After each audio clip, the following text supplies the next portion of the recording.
Okay, year 11, we are going to try to just jump back into where we left off in literature class in chapter 12. Before I start though, I want to tell you how I'd like you to use these videos. I'm going to use the same slides that I use in regular class with the learning activities sort of built in. You should all have a copy of the slides of the PowerPoint that I handed out last day of classes. So go ahead and make sure you have those. Make sure that you have your novel. And how I'd like you to use these is to read along, listen.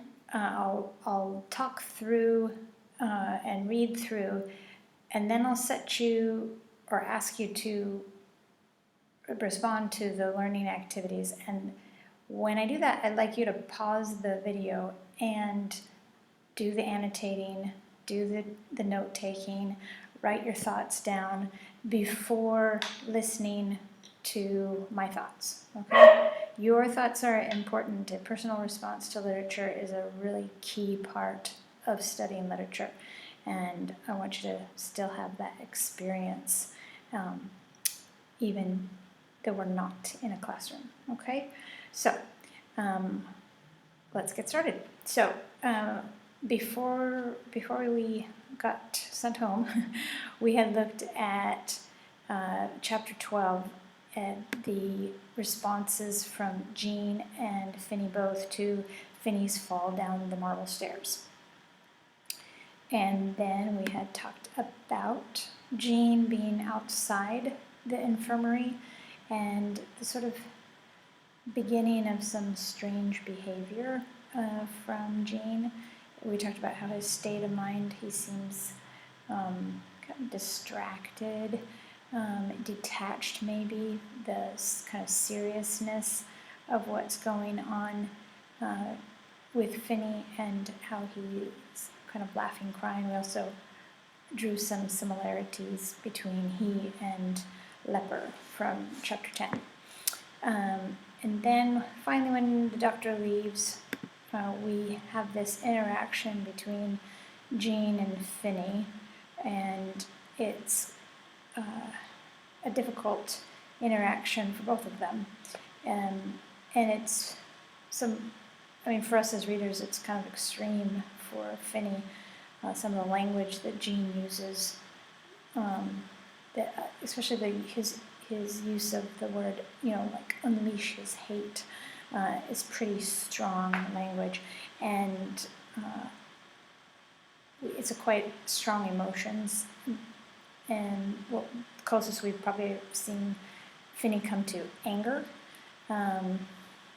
except when he threatens Jean at his home in Boston. Okay, that was up there too. But anyway, we're going to pick it up from when Jean leaves that conversation at the window, okay? So grab your books, and we're going to be on page 185 through 187, because what the next thing we want to do is check out Jean's response to Finny's anger, okay?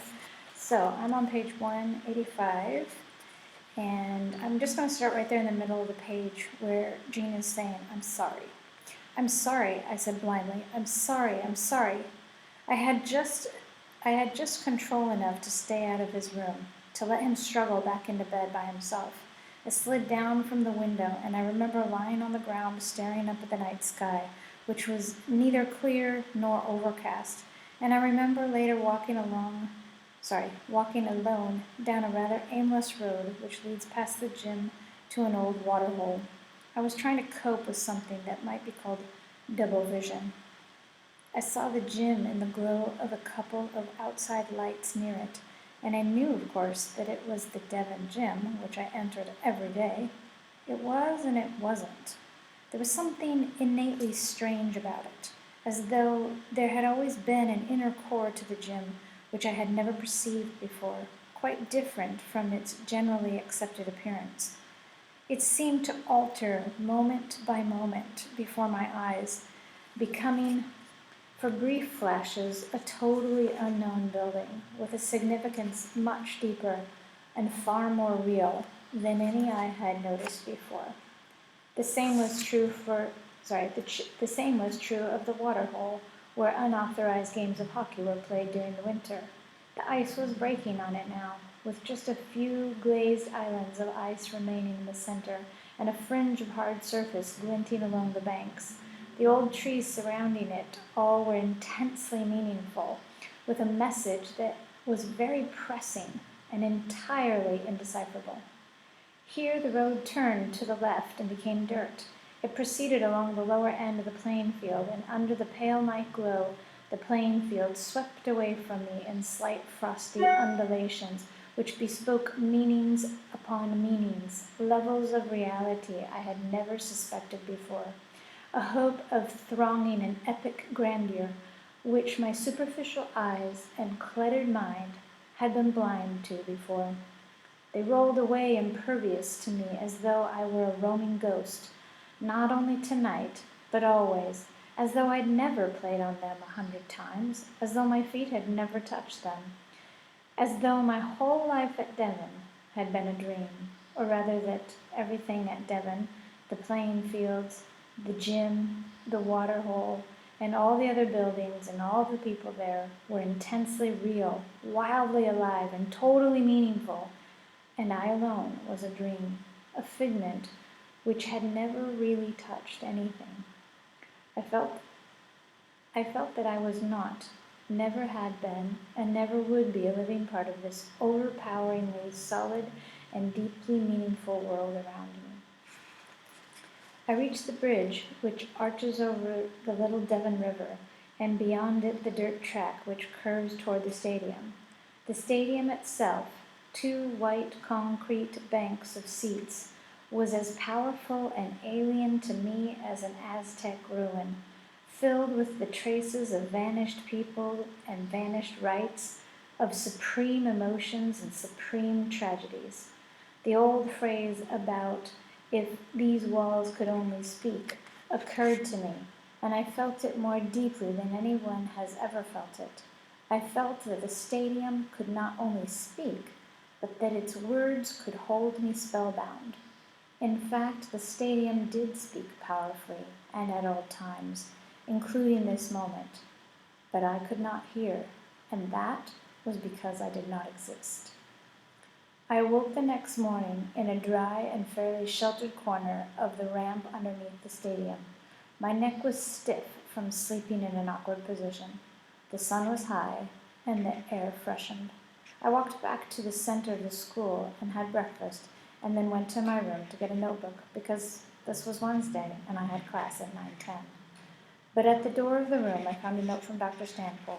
Please bring some of Finney's clothes and his toilet things to the infirmary. Okay, so for these pages, the questions that I would like you to take time to do is, first of all, what does Gene do after trying to talk to Finney? So I'd like you to skim back through this and in your notes make a list of his actions. Okay, actions first. Then I would like you to describe his thoughts and feelings and state of mind. Okay, so what does he do? And then what is he thinking, feeling, and what's going on inside him mentally, emotionally.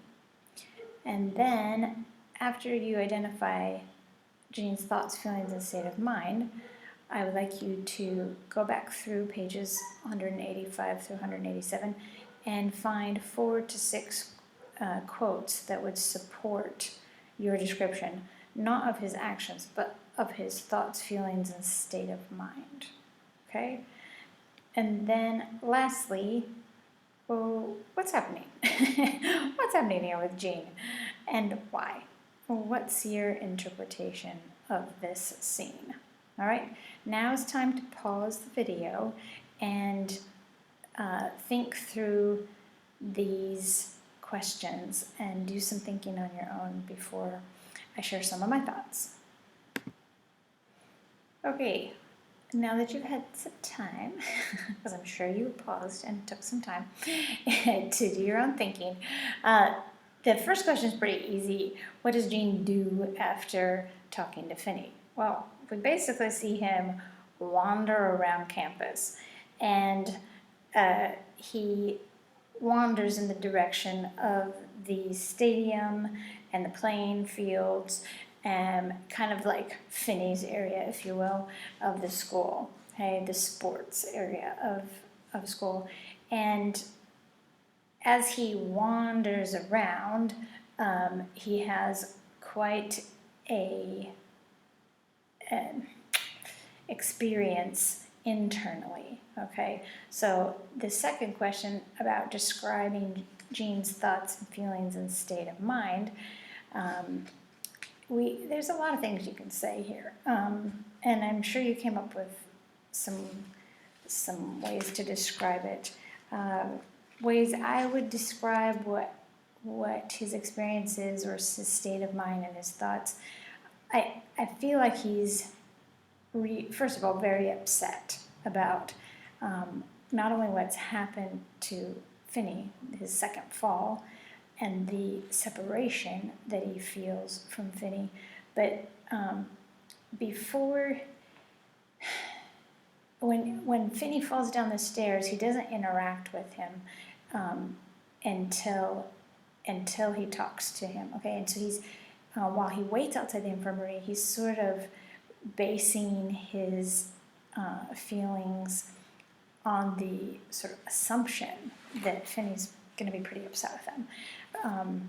Based on the fact that Finney ran out of the trial scene crying,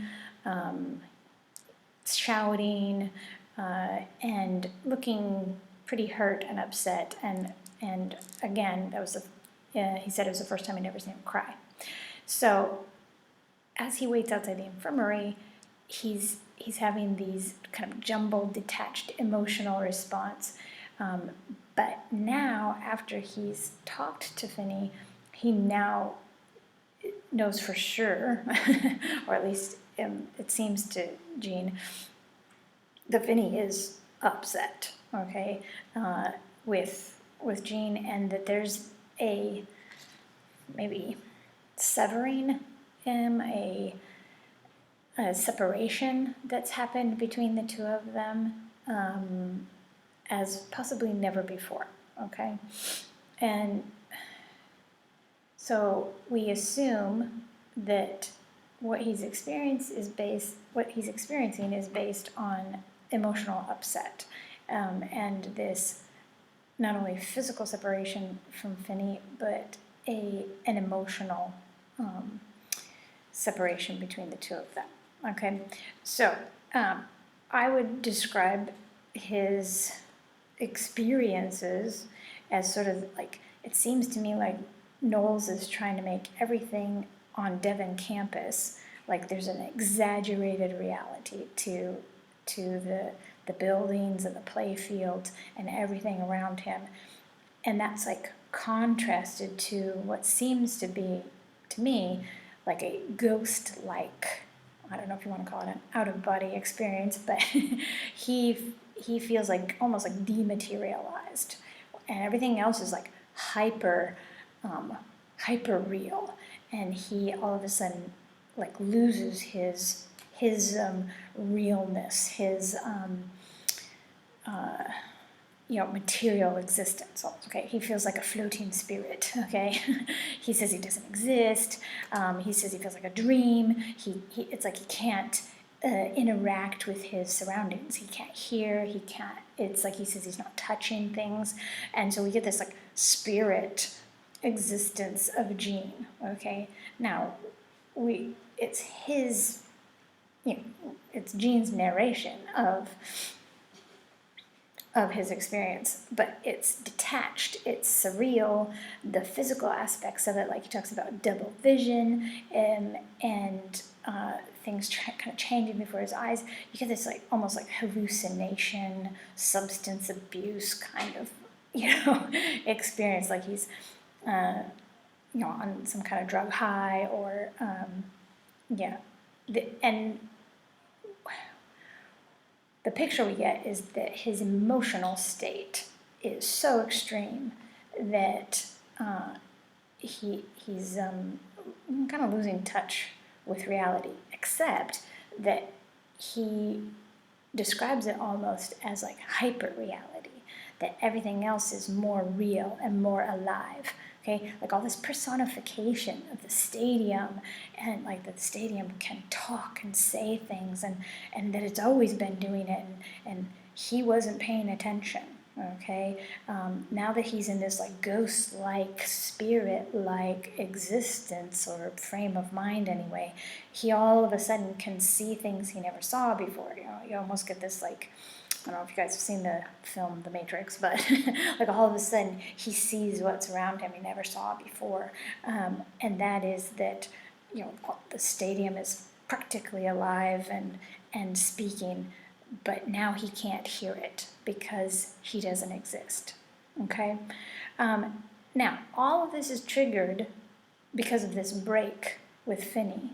Okay, so we understand that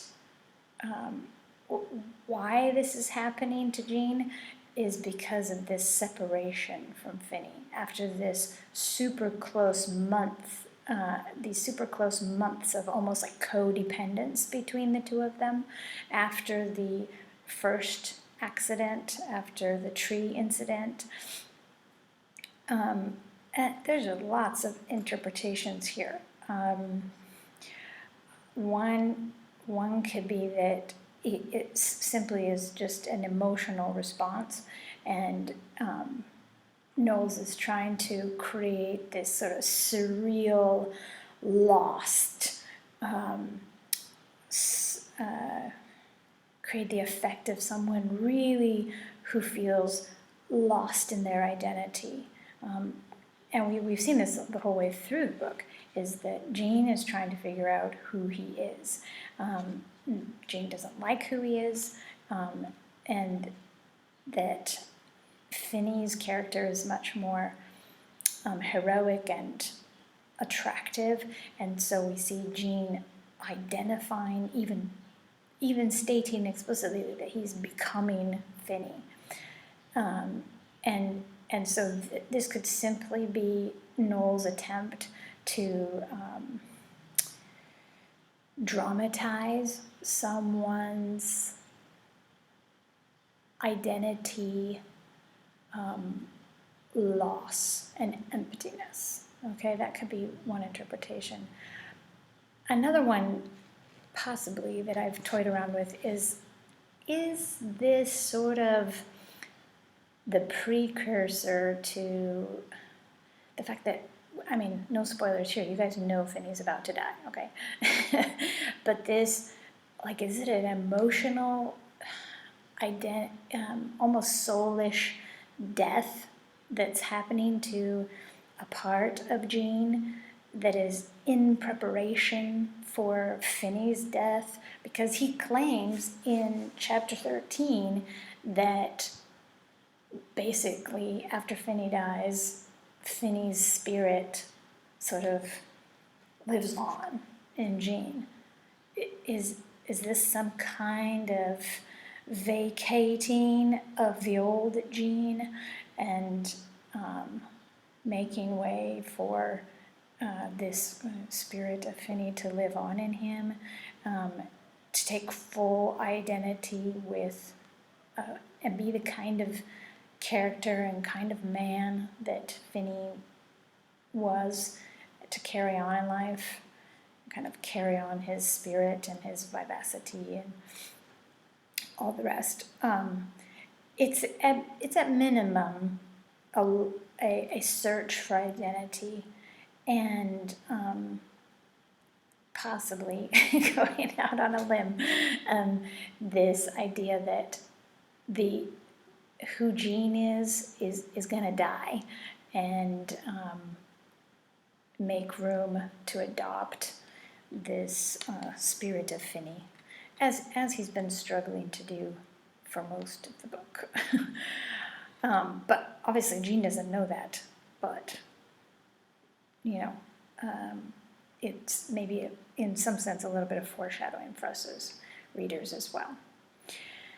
Okay, I wish we were in class so I could hear your interpretations and, you know, your thoughts on this. But I'm going to go ahead and pause or stop this video, and we'll have a new video for the next slide.